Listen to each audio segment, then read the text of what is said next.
physical properties of oxides. We have already discussed making a table of the oxides in a previous lecture. But three important properties here again have been given in some detail. First one, that is structure. Of course, the structures of the oxides we have mentioned in the table. Sodium oxide, magnesium oxide, aluminium oxide and SiO2, silicon dioxide.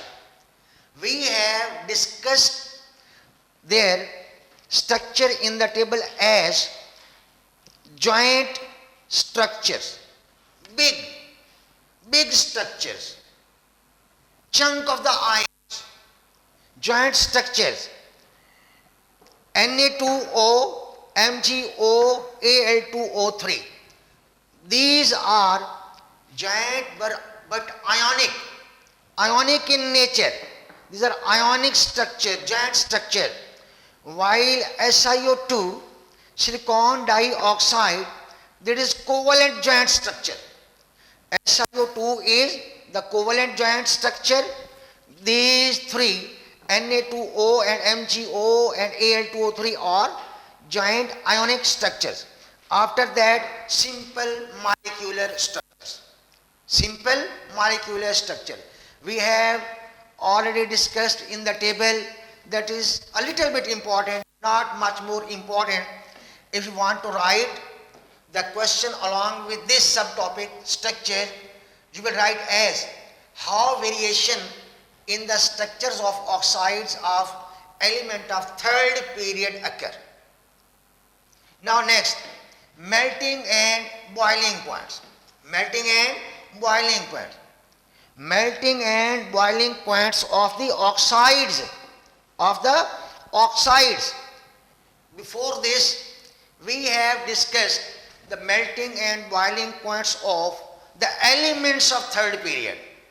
But today is the topic melting and boiling points of the oxides of the elements of third period. Once again, I am telling you about this one. Before this, we discussed in the table as well as in detail the melting and boiling point of sodium, but this time we will discuss melting and boiling point of sodium oxide. Similarly, Mg, magnesium. Before this lesson, we have discussed about the melting and boiling point of magnesium, but this time we have to discuss the melting and boiling point, the oxide of magnesium. This was another topic, this one is another topic. You must remember, now we are going to discuss the melting and boiling points of the oxides of the elements of the third period. As we move from left to right along the period, the variation occurs in the melting and boiling points as the melting and boiling point of Na2O, melting and boiling point of Na2O is different from that of MgO, different from Al2O3, different from the SiO2, etc. But how? You will find its answer on the same page. The joint structures, the metal oxides and silicon dioxide will have high melting and boiling points. The melting and boiling points from oxide of sodium to SiO2. That is, so I have made here one group, Na2O, MgO, Al2O3, and SiO2. Their own melting and boiling points are also different. But here I have made a group. This group has higher melting and boiling point due to their ionic joint structure to covalent joint structure. Ionic and covalent. They are three-dimensional. These oxides have been arranged, their ions or these atoms in a three-dimensional panel, in a three-dimensional manner. So we say their melting and boiling points are higher as compared to this one because these are simple molecular structures. Simple molecular structures.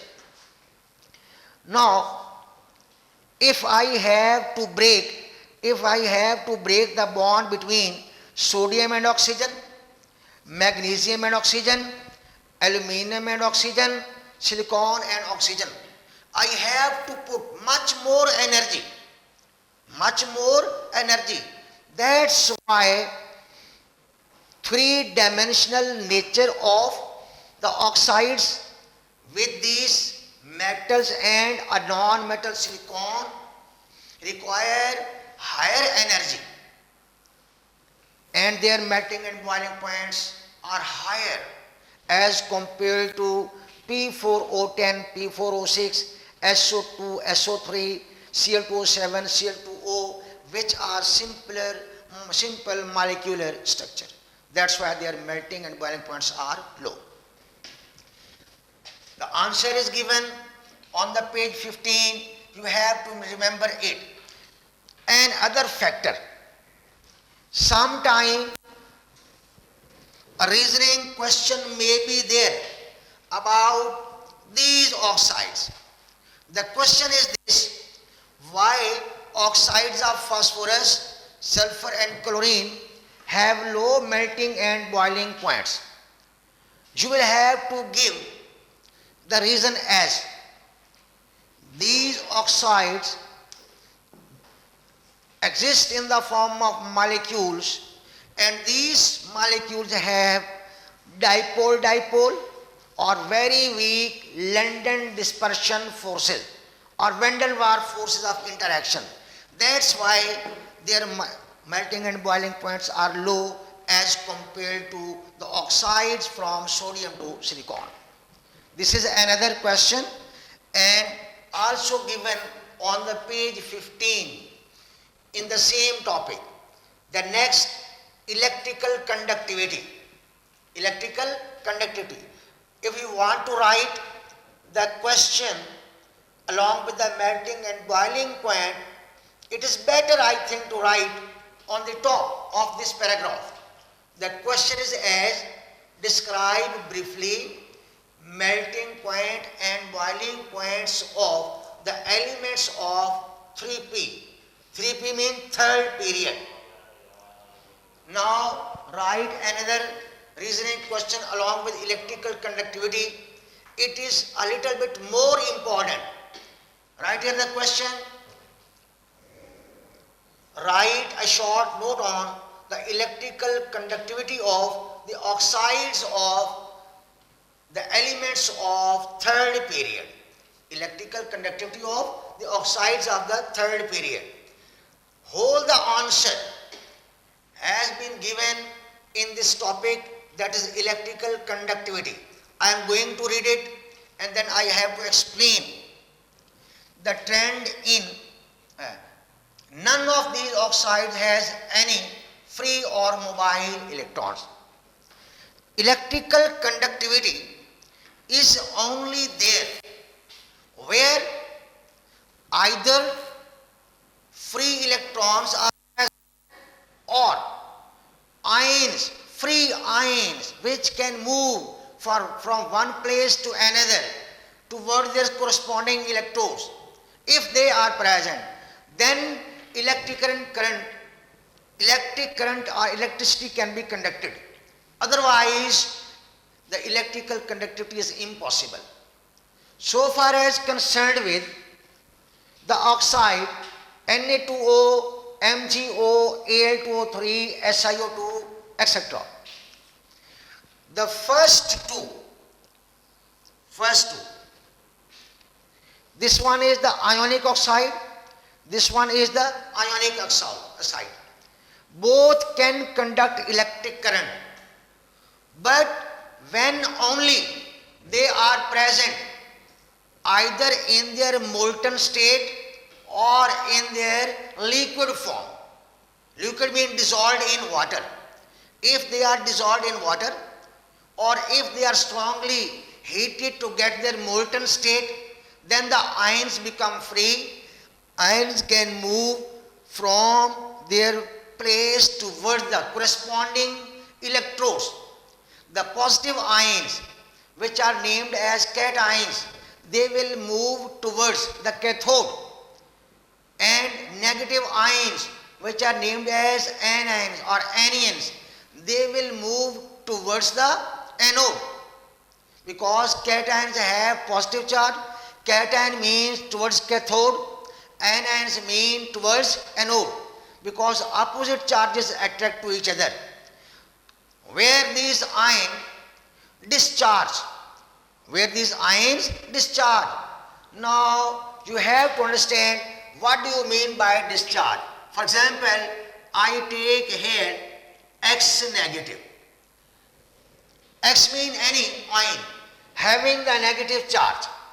If it moves towards the anode, where it loses its electron and finishes its charge, X negative ion moves towards the corresponding electrode, that is anode, because this one is anion, which can also be named as anion. Anion moves towards the anode because anode possesses positive charge. Negative ion will move towards the anode, where it will lose its electron and it will be neutralized. It will finish its charge as X0. This is named as the discharging of the negative ion. Now I take here P and it has positive charge, that is the positive ion, and positive ion is named as cation, or it may also be named as cation, but the better way is cation, because some teacher pronounce it as the cation. It moves toward the cathode having the negative charge, where it discharges P0. But how? When it will gain one electron. P positive ion gains one electron, means undergoes reduction at cathode and changes into P0. Once again, the attraction between opposite charges of cation and cathode. Cation CAT cat for the positive ion and CAT cat for cathode. Cations on cathode, anion on anode. And this loss of, this finishing process of the charges of the ions, that is named as the discharging. So similarly, we can say as the removal of charge, that is named as what? Discharging of the ions. Now, none of these oxides has any free or mobile electrons. That means that none of them will conduct electricity when they are solid. Of course, the ionic oxides can undergo electrolysis when they are molten. Either melted or changed into liquid state. They can conduct electricity because of the movement of the ions towards the electrodes and the discharge of ions when they get there.